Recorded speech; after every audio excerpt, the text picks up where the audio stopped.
আসসালামু আলাইকুম।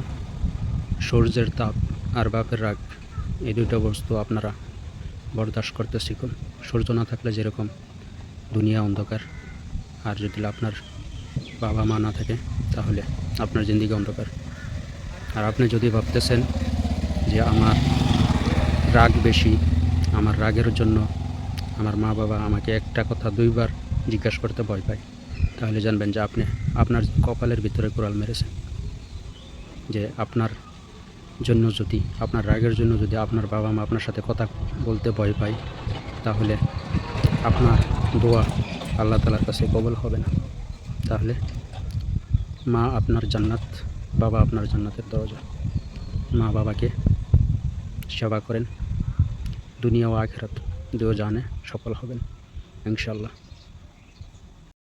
মা বাবা যদি আপনার বেঁচে আছে তাহলে সেবা করেন, আর যদি মৃত্যু হয়ে গিয়েছে তাহলে মা বাবার জন্য দোয়া করেন। কোনটি আল্লাহ তাআলা শিখিয়ে দিয়েছে, রব্বির হামহুমা কামা রব্বায়ানি সগীরা, রব্বির হামহুমা কামা রব্বায়ানি সগীরা।